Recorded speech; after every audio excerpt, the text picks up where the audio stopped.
I just want to state a series of events that's gonna serve useful as you listen to this video. Drake and XXXTentacion had a nasty feud because XXX believed that Drake stole the flow to his hit single Look At Me when he was in jail fighting for his life. When XXXTentacion got out of jail, he began to attack Drake in multiple interviews, comment at Drake's mom, even hinting towards wanting to have intercourse with Drake's mom and attacking him. That feud lasted for a bit. XXX even said if he dies, that Drake is the one who did it. XXXTentacion had another feud with the Migos that stemmed from that Drake thing, and XXXTentacion was attacked by Migos entourage in Florida. Before X died, he said, if anybody kills me, it's Drake. And do you think that for one moment, here today, days after the event, he's killed by two masked men, right? He came on social media and said, guys, before he dies, if anybody kills me, it's Drake.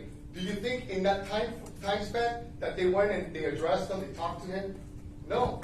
Do you think sitting here today, years later, any detective has ever asked, Drake or anybody like that? No.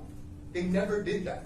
She's going to stand up, sit there, and she's going to tell you that the reason that she wanted security with Mr. Onfroy on the day that he was shot was because of the issues that he had with Drake and Migos.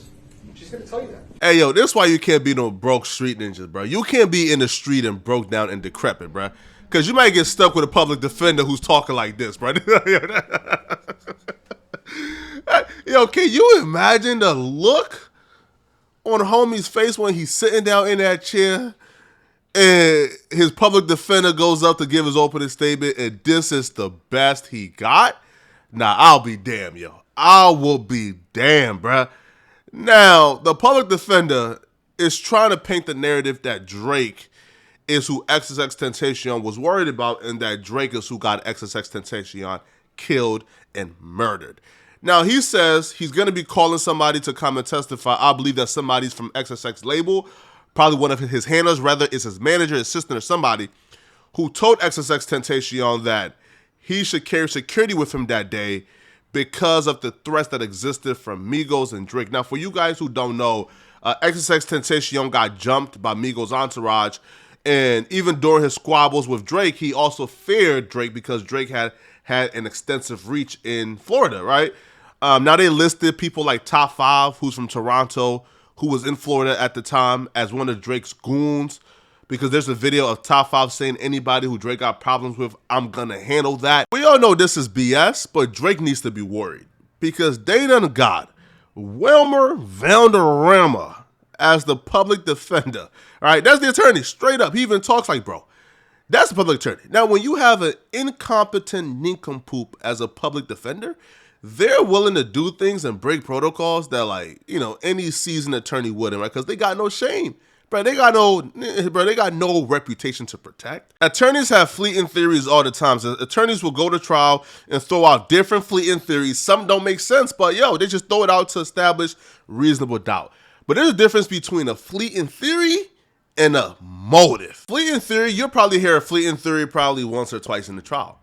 But a motive, he's establishing a motive, right? He's establishing Drake as the main suspect. He's doing the prosecutor's job for them, right? See, the prosecutor's job is to come, establish a motive, and establish the evidence that back that motive. The defense attorney is not just listing this Drake thing as a fleeting theory. He's establishing the motive as to why Drake did it. And he promises and swears he's going to provide evidence and proof that Drake is culpable for this murder. See, he started off by demanding the judge brings Drake in and mandate that Drake comes in during the pretrial motions before the opening statements. Because they told the judge, yo, judge, we were able to serve Drake.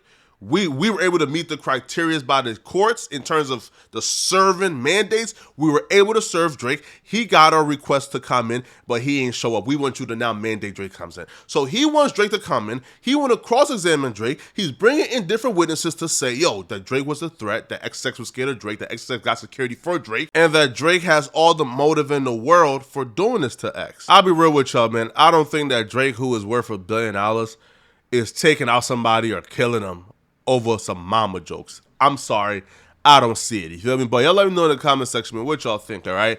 Y'all think that, these, accusations got any merit, or is bro tripping? It's your boy, Poetic Flacco. Out of here, folks. Peace.